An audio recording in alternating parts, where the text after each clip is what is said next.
kakayahang maging isang ina ay hindi lamang nasusukat sa pagluluwal ng isang sanggol. Minsan, mas mangingibabaw pa yung kakayahan ng isang tao na kayang tumanggap ng responsibilidad sa isang pamilya. At sa pagtulong ay hindi matatawaran ang panahong ginugol niya. Ikaw, kabarangay, paano mo sinusukat ang pagiging isang ina? Dear Papa Dudut, pagbati po sa inyo at sa lahat ng nakasubaybay ngayon dito sa Barangay Love Stories. Madalas ko po kayong napapakinggan sa Facebook page ninyo sa Barangay LS at syempre sa radyo. Kaya naman pinangarap ko po na makapagpadala sa inyo ng liham.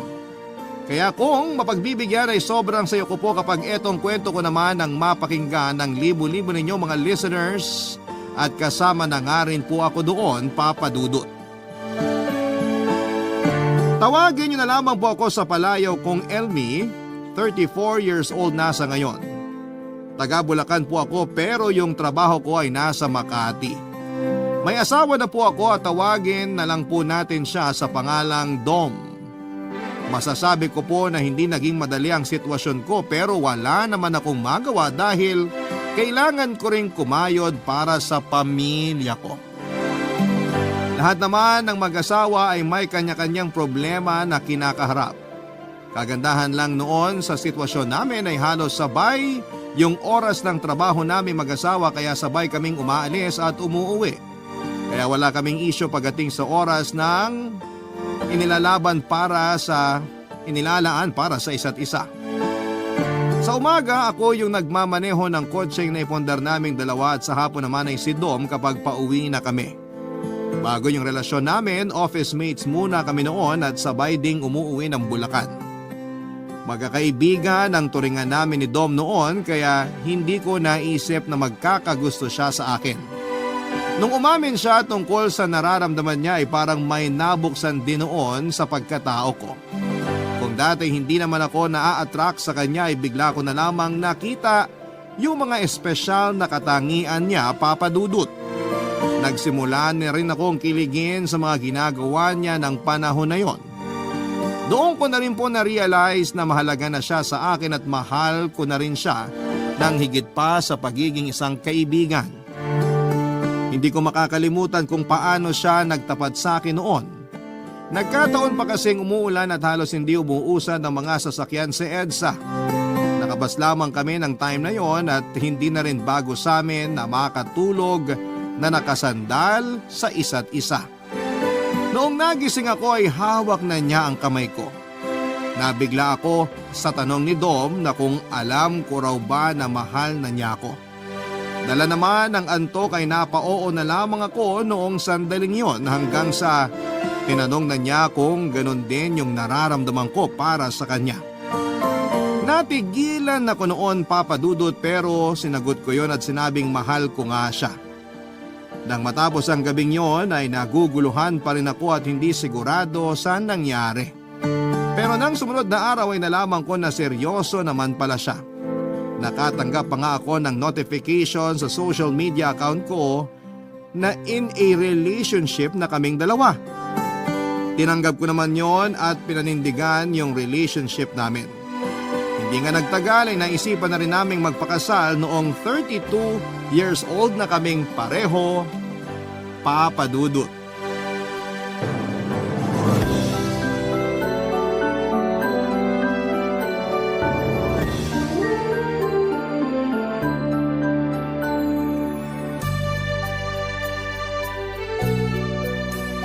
Seryoso ka ba na pakakasalan mo ko? Baka gusto mo pang umatras. Pwede pa naman. Hindi ako aatras. Seryoso ako sa'yo, Han. Nararamdaman ko naman na seryoso ka, pero… Pero ano? Kaya mo bang tiisin yung pagiging mainitin ng ulo ko? Yun lang? Basic naman masyado. Huwag ka na mag-alala. Basta para sa'yo, kayang-kaya ko mag-adjust. Tatagal ba naman tayo ng halos 4 years kung hindi ko kaya yun?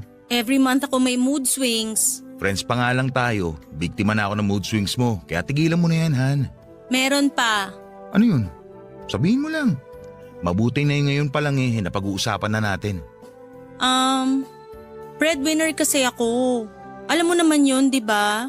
Hindi pwedeng tumigil yung suporta ko sa pamilya ko. Hindi rin problema yan kasi hindi naman kita pipigilan na suportahan sila. Hindi ko pa kikialaman kung paano mo gusto gamitin yung pera mo. Pwede pa nga kitang tulungan eh. Naku, wag na. Kaya ko pa naman suportahan pamilya ko eh. Tsaka may pamilya ka rin na dapat mong tulungan, no? Han, asawa mo ko. Natural lang na gawin ko yun. Okay naman yung sweldo ko kaya kung kinakailangan na magbigay ako sa pamilya nating dalawa, gagawin ko yun. Hay basta. Sa ngayon, wag mo na munang isipin yun kasi kaya ko pa. Ikaw ang bahala. Pero Han, huwag mong babawiin yung pag-oo mo sa proposal ko nung nakaraan ha. Hindi ko babawiin yun. Maliban na lang kung mahuli kitang nambababae. Yan ka na naman eh. Di ba sabi ko naman sa'yo, ipapuputol ko yung ano ko pag nambabae ako? Yung ano, yung patay mong kuko? Ay, oo na lang. Ikaw talaga. Han? May gusto pa sana akong sabihin. Ano yun? Ayoko ng anak. Ay, nababanggit mo na rin sa akin yan nung friends pa lang tayo. Pero hindi ko alam kung bakit ayaw mo. Ano kasi? Di ba masyado nang populated dito sa Pilipinas? Magulo tapos ang hirap pa ng buhay. Parang hindi fair kung isisilang ko yung anak natin sa ganitong klase ng mundo. Lalim naman nun. Biro lang. Para sa akin naman eh, nandito na tayo. Ang ibig ko sabihin, dito sa sitwasyon na hindi ganun kapayapa. Pero kasi, magkaanak man tayo o hindi, patuloy pa rin na magbabago yung mundong ginagalawan natin. Kung ganun di ka sang-ayon sa gusto ko na… Hindi ah. Walang kaso sa akin kung ayaw mo pa magkaanak. Choice mo yan eh. At ibibigay ko sa iyo yung karapatan na yon para makapagdesisyon para sa ating dalawa. Kung para sa iyo, mas okay yung wala tayong anak, edi yun na yun. Ang mahalaga lang naman sa akin, yung kasama ka at masaya tayo. Talaga? Oo naman. Sinimulan natin tong relasyon na to na tayong dalawa lang. At kung tayong dalawa lang talaga hanggang sa pagtanda natin, okay lang sa akin yun. Grabe naman. Nakakagaan talaga ng pakiramdam na marinig ko yan mula sa'yo. Alam mo kasi, bago pa kita ayayin magpakasal, naisip ko na rin yan. Ayaw mo ba maranasan na maging tatay? Hindi naman sa ayaw. Ang sa akin lang, kung talagang para sa akin na yung pagiging ama, hindi na yung pagdadamot ang nasa taas. Kaya wala akong dahilan para mainggit sa iba o mainip. Kasi hindi ka pa handa sa ganung bagay. Salamat sa pag-unawa mo sa akin, Han. Swerte ko talaga sa'yo. Papa Dudut, batid ko naman na yung iba ay may isip na napaka-OA ko naman at hindi valid yung rason ko. Pero dahil may kapatid ako na nagtatrabaho bilang social worker at yung isa naman ay sa NGO na nagbabantay at nangangalaga sa environment, naging malaki yung impluwensya nila sa desisyon ko. Gitna kasi ako sa 5 magkakapatid kaya ako yung madalas nilang napagkwekwentuhan. Kaya ko rin nasabi na isa akong breadwinner ay dahil nagkusa ako na sagutin yung pinakamalaking gastos sa bahay. College pa lamang kasi yung bunso namin at yung tatay namin at panganay na kapatid ay parehong nasawi nung naaksidente sila habang pauwi. Kaya naiwan sa amin yung pamangkin ko na 5 taon pa lamang ng time na yon. At puro babae na nga lang kami na natira sa pamilya. Nagtulong-tulong kami ng mga kapatid ko sa mga gastusin sa bahay. Naisipan ko rin noon na magtrabaho para sa isang NGO o kaya ay sa isang kumpanya na may ginagawang serbisyo para sa publiko. Pero sa ngayon ay mas naging practical sa akin ang pagpasok sa corporate world. Masaya pa rin naman dahil nasa corporate social responsibility arm ako ng kumpanya, kaya pagtulong din ang ginagawa ko. Maayos naman ang sweldo ko at may HMO din na covered yung nanay ko kaya wala namang problema roon. Naging maayos naman ang lahat noong kinasal kami ni Dom at dahil sa nasa parehong kumpanya pa kami ni Dom, ng time na yon ay minabuti niyang lumipat na lamang para makaiwas sa chismis. Masaya naman noon yung pamilya ko para sa akin dahil bukod sa matalino ay may itsura din naman yung napangasawa ko. Hindi ko naman masasabing artistahin yung level niya, Papa Dudut, pero dahil busilak ang puso niya ay hindi ko siya ipagpapalit sa kahit na sino pang artista. Maayos naman yung pagsasama namin pero syempre hindi talaga nawawala yung usapin ng pagkakaroon ng anak para sa pamilya Papa Dudut.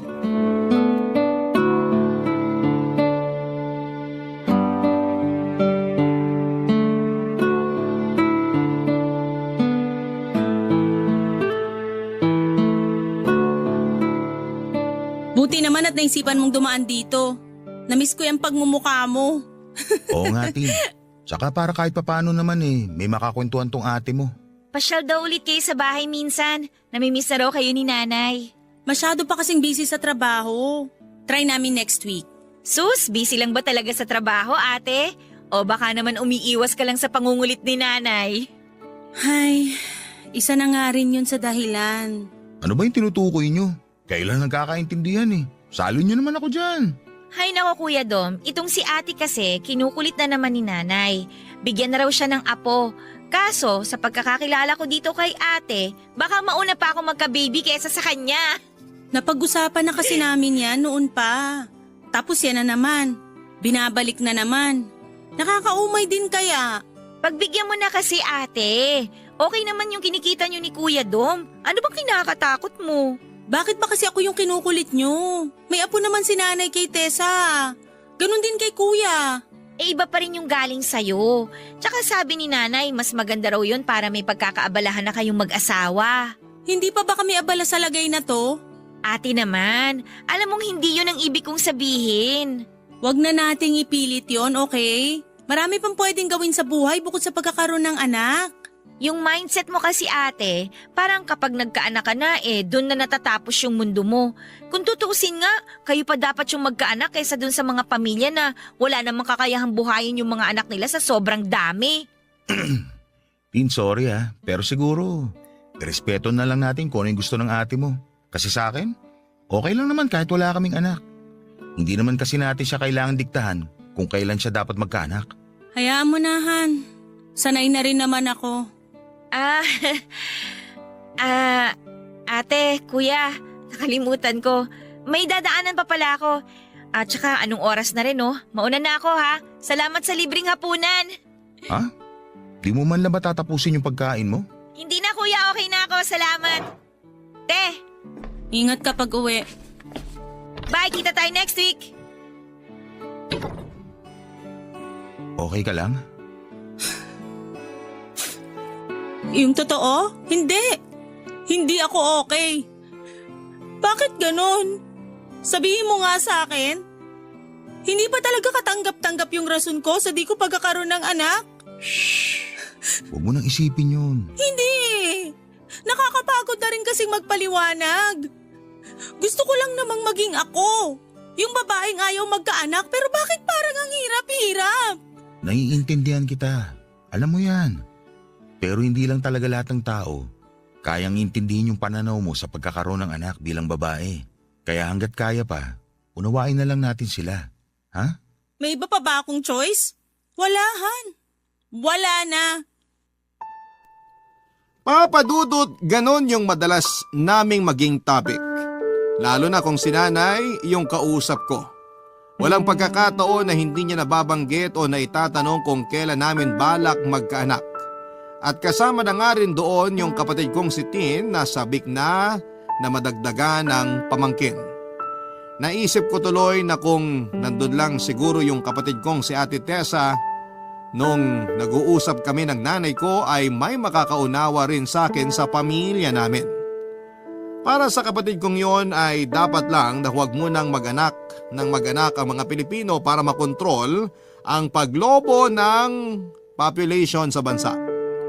Dumadami lang daw kasi tayo pero hindi naman nasusustain ng magandang buhay.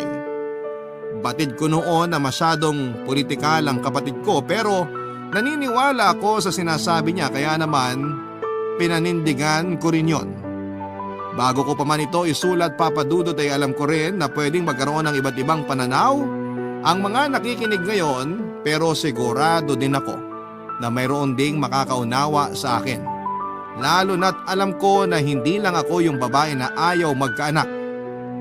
Nagkakaiba-iba lang kami ng rason pero para sa akin ay wala naman talagang dapat na magtanggal ng karapatan namin na maging malaya sa mga desisyon namin para sa aming mga sarili. Hindi naman sila yung magluluwal ng sanggol kundi ako, at naniniwala kasi ako na hindi lang para sa mga panganganak ang purpose ng mga babae. Hindi ko alam kung ako lang, pero pakiramdam ko ako na yung pinakamaswerteng asawa dahil sa suportang ibinigay ng asawa ko. Hindi lang basta suporta kundi pagmamahal na nagpapatibay ng pagsasama naming dalawa, Papa Dudut. Pero dumarating pa rin talaga noon yung pagkakataon na napapaisip ako kung ayos nga lang ba talaga kay Dom na wala pa kaming anak ng mga panahong yon, Papa Dudut. Barangay Love Stories. Barangay Love Stories. Papa Dudut, 1 taon lang matapos kaming ikasal ay sumunod naman yung ate ni Dom na kaedad lang din ni Ate Tessa. At dahil medyo alanganin na ang edad ay nagmamadali na itong magkaanak. Kaya naman bago pa yung 2nd anniversary namin bilang mag-asawa ay nagkaroon na ng pamangkin si Dom. Tawagan na lang po natin yung bata sa pangalang Ellie. Napaka-cute po ng batang yon at nakuha nga yung pagiging mabuti at matangos ng ilong ng kapatid ni Dom. Actually, lahat po silang magkakapatid ay mapuputi at matatangos din ang ilong. Naalala ko po tuloy noong naging kami ni Dom at nalaman na rin ng mga kasama namin sa office na ikakasal na kami. Narinig ko na pinag-uusapan kami ng mga babaeng katrabaho namin habang nasa CR.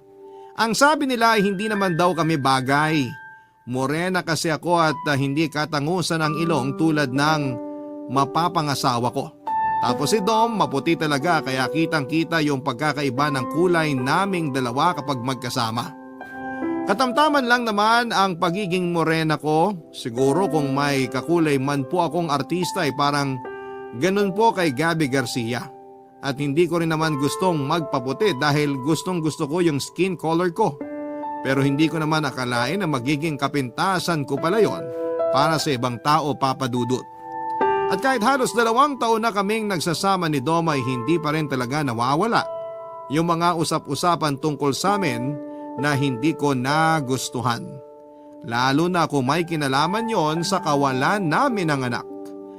Ganito po kasi yung nangyari ng time na yon, Papa Dudut.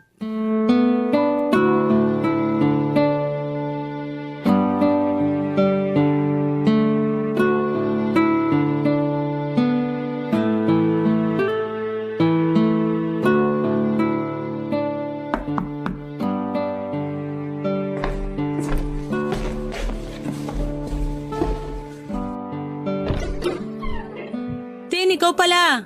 Tuloy ka. Salamat, ate. Nagdala nga pala ako nitong ginawa kong yema spread.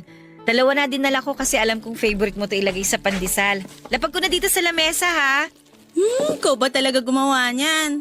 Baka mamaya binili mo lang yan tapos sinabi mong ikaw gumawa para… Ate naman sorry na.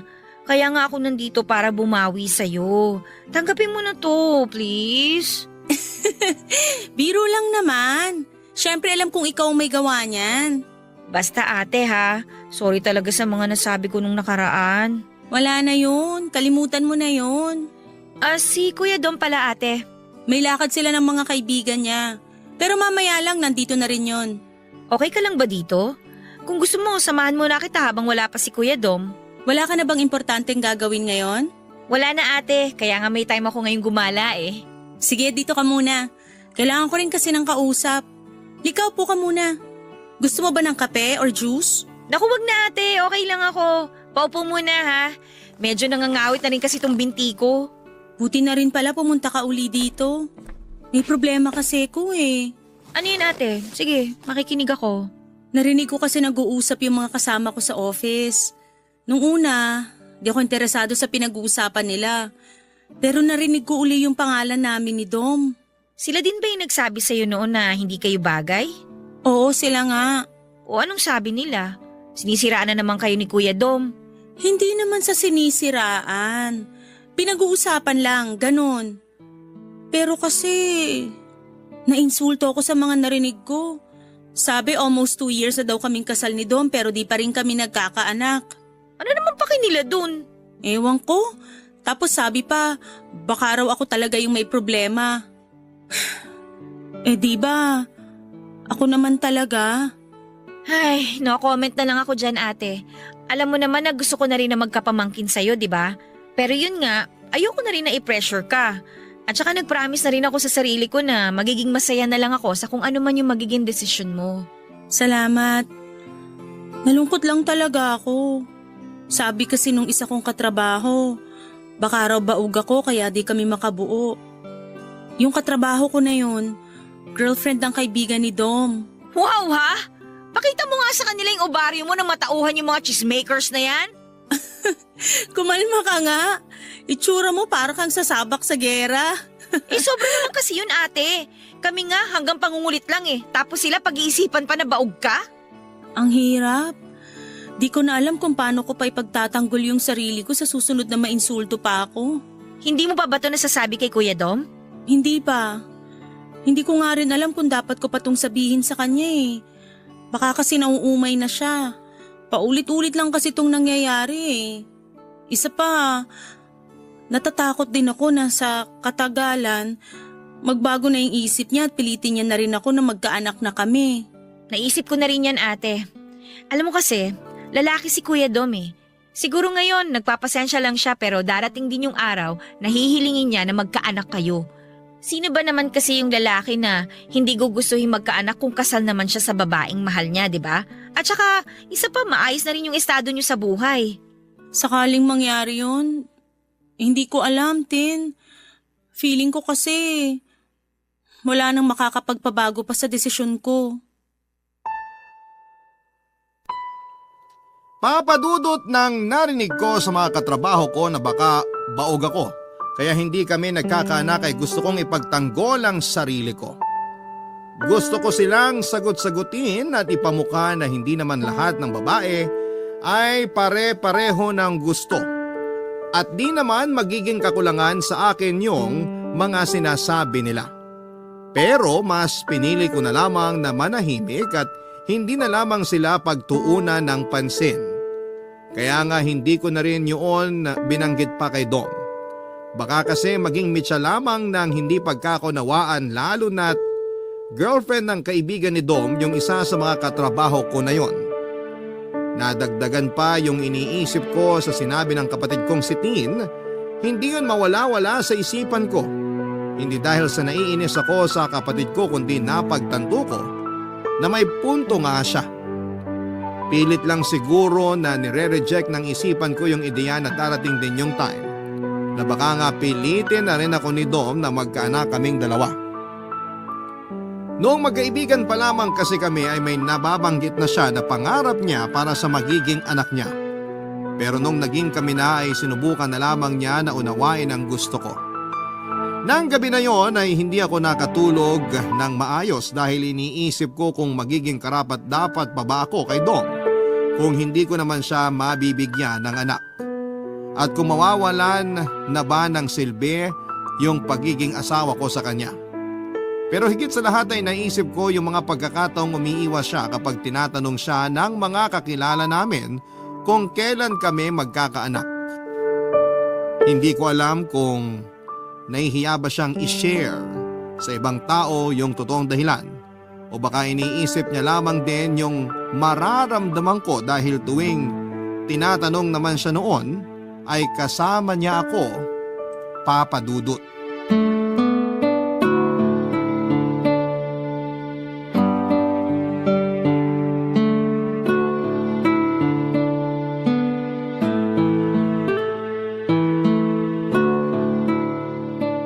Ay, salamat, makakahiga na rin. Nakakapagod din yung maghapong trabaho.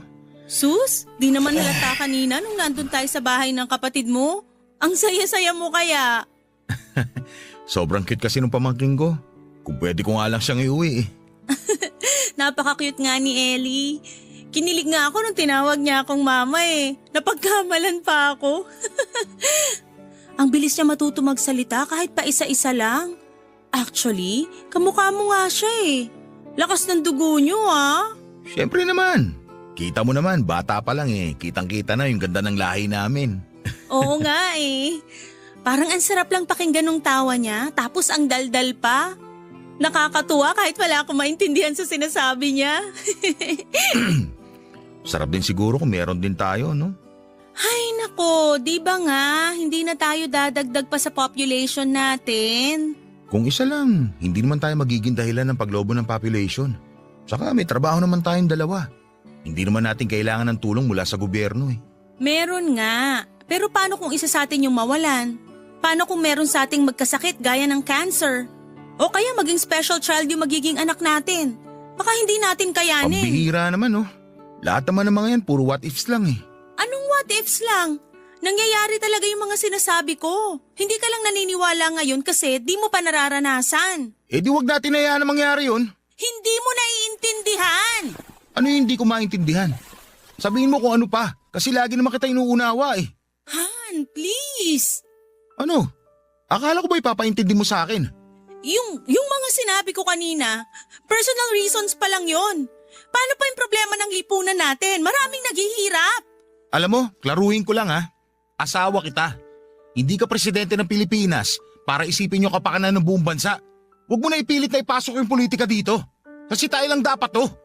Desisyon natin kung magkakaanak tayo o hindi. Huwag mo naman akong sigawan. Hindi kita sinisigawan. Naiinis lang ako sa mindset na meron ka. Lahat na lang kasi naalala mo. Pati yung mga bagay na hindi naman natin kontrolado.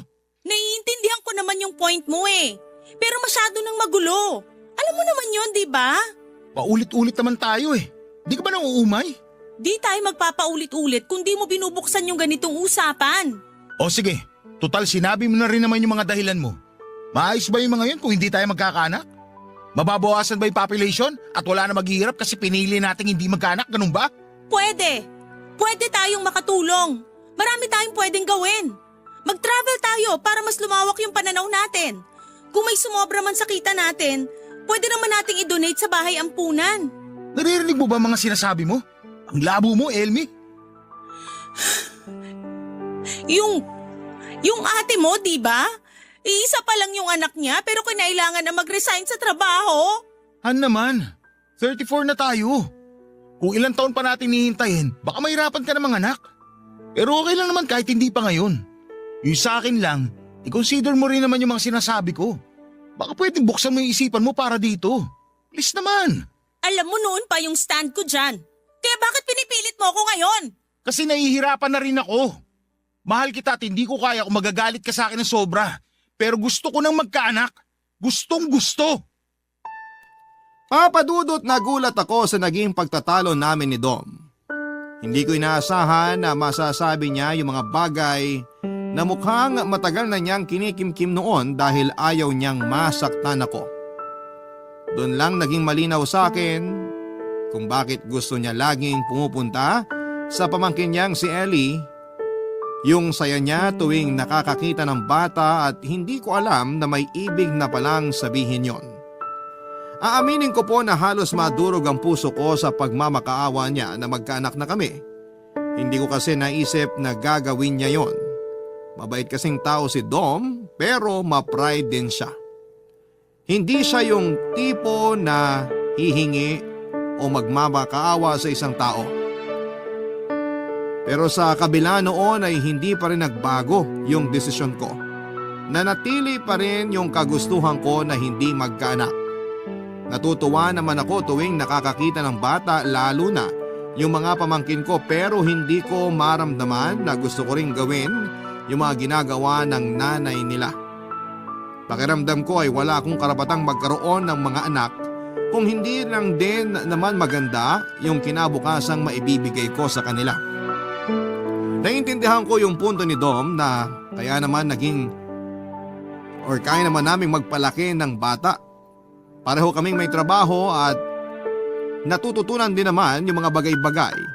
Pero ang hindi niya maintindihan ay yung kung gaano kahirap magpalaki ng bata.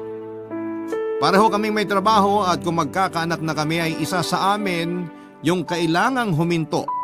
At alam ko rin sa sarili ko na hindi yon pwede sa akin lalo na't inaasahan ako ng pamilya ko.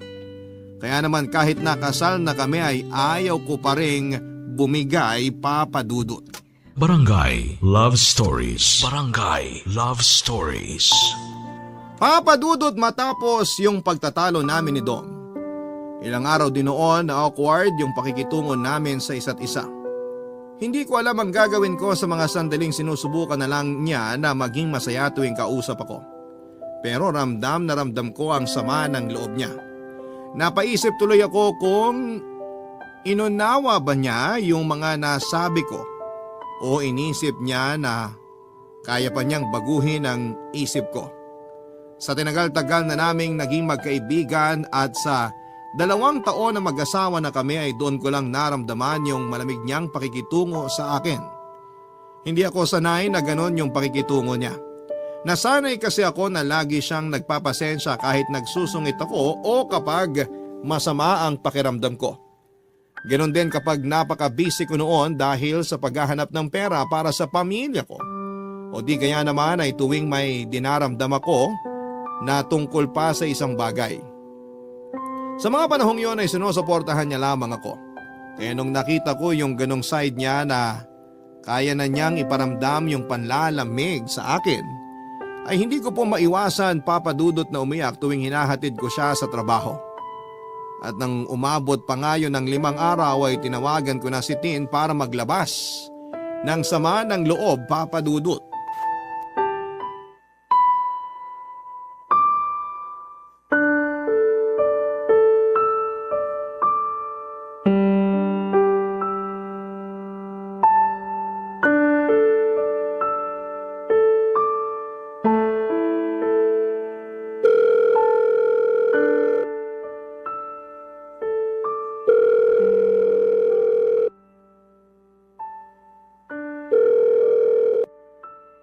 Hello ate, napatawag ka?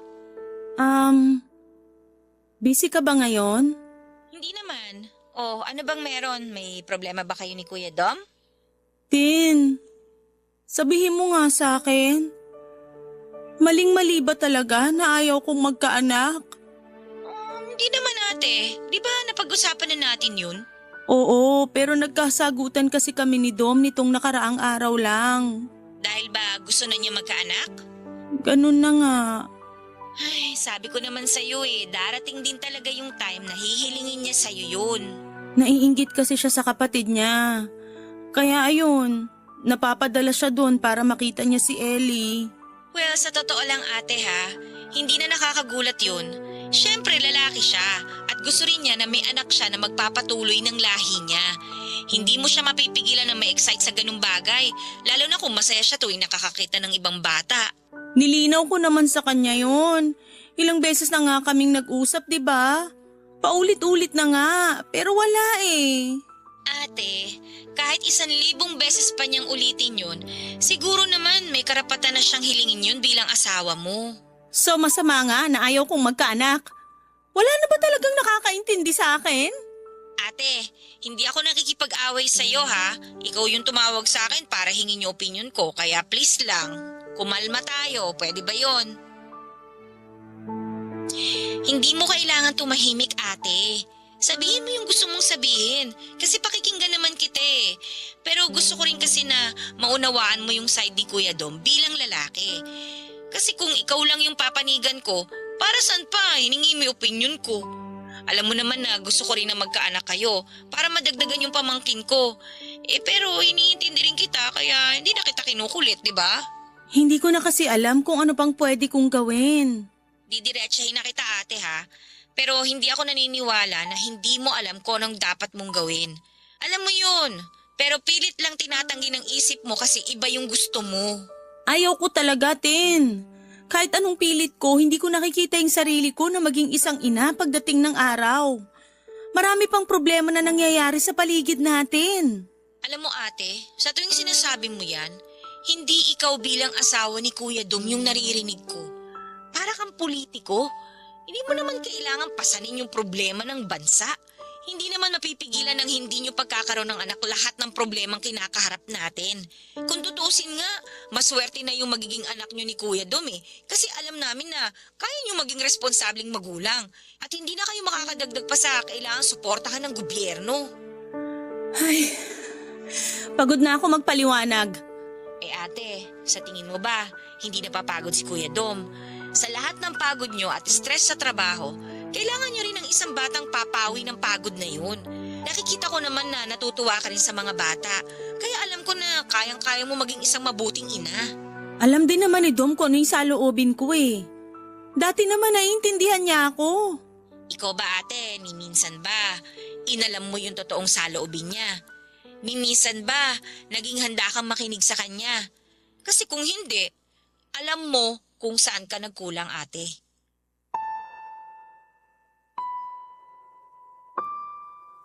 Papadudot natigilan ako sa sinabing yon ng kapatid ko.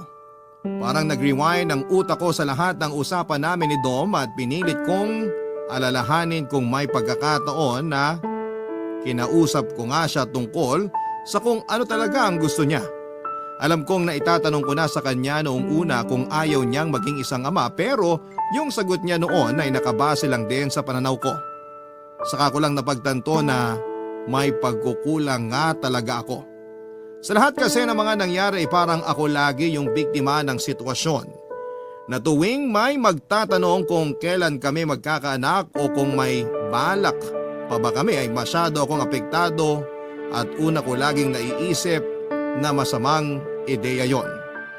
Parang kinurot yung puso ko noong maisip ko yung posibleng nararamdaman ni Dom tuwing ako na lang palagi ang iniintindi niya. Mabuti na lang po papadudot at naisipan ko na kausapin yung kapatid kong si Tin kahit kasi mas bata ito sa akin ay mature na itong mag-isip. At napalaki rin siya ni nanay ng tama.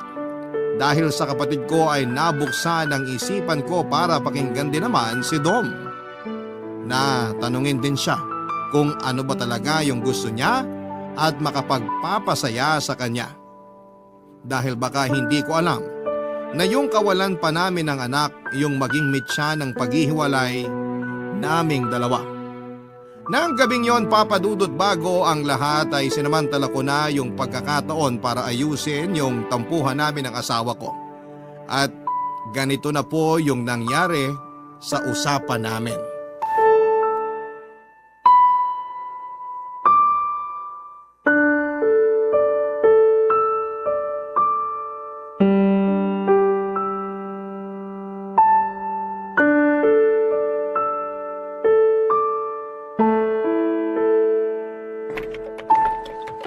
Han, Ano yun?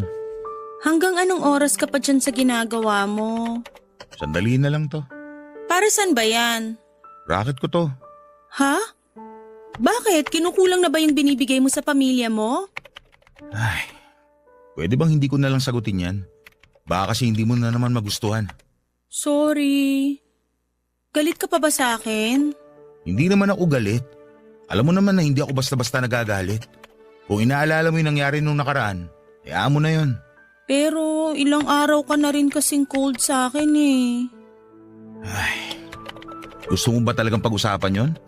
Oo, sana. Gusto ko rin kasing mag-sorry. Hindi ko kasi pinakikinggan yung mga sinasabi mo. Yung kinokontra ko na kagad. Nagsosorry ka ba para pagbigyan na ako sa inihiling ko sa'yo? O nagsosorry ka dahil sa naging pagtatalo natin? Natahimik ka na naman dyan. Gusto mo malaman kung para saan tong racket ko na to?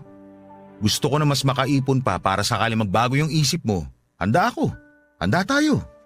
Han, hindi ko pa kaya. Hindi pa ako handa. Hindi naman kita pipilitin kung hindi ka pa handa. Ang sa akin lang, yung buksan mo man lang yung isip mo na kapag handa ka na, kapag kaya mo na, magkakaanak na tayo. Yun lang. Pero ayokong magdesisyon ng hindi ako sigurado. Kasi paano kung umasa ka lang? Tapos after ng ilang taon, wala pa rin. Huwag mo na nga isipin yun. Kung hindi talaga kaya, edi hindi. Han, kung di ba talaga tayo magkakaanak, mawawalan na ako ng silbi bilang babae at bilang asawa mo. Kasi di ba, yun naman talaga yung goal ng mag-asawa, yung makabuo ng sariling pamilya.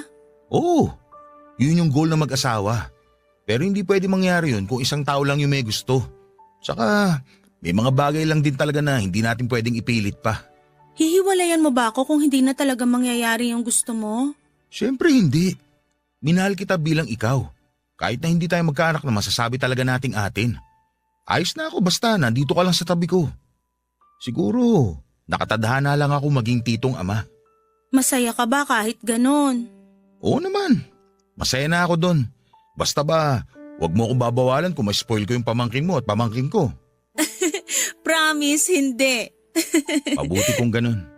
Basta, wag mo isipin na ihiwalayan kita dahil lang doon.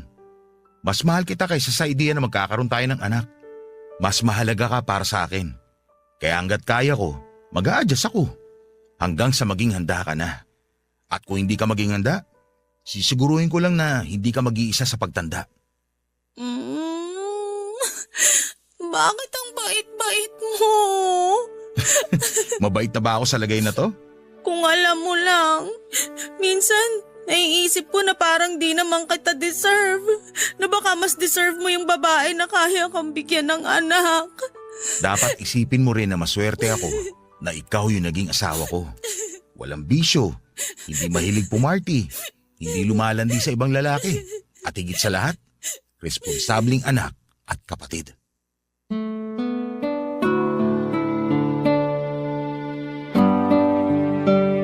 Papadudot, hindi ko na napigilang mapaluha ng sandaling yon. Hindi dahil sa lungkot kundi dahil sa saya. Naramdaman ko kasi na hindi talaga ako nagkamali sa pagpili ko kay Dom.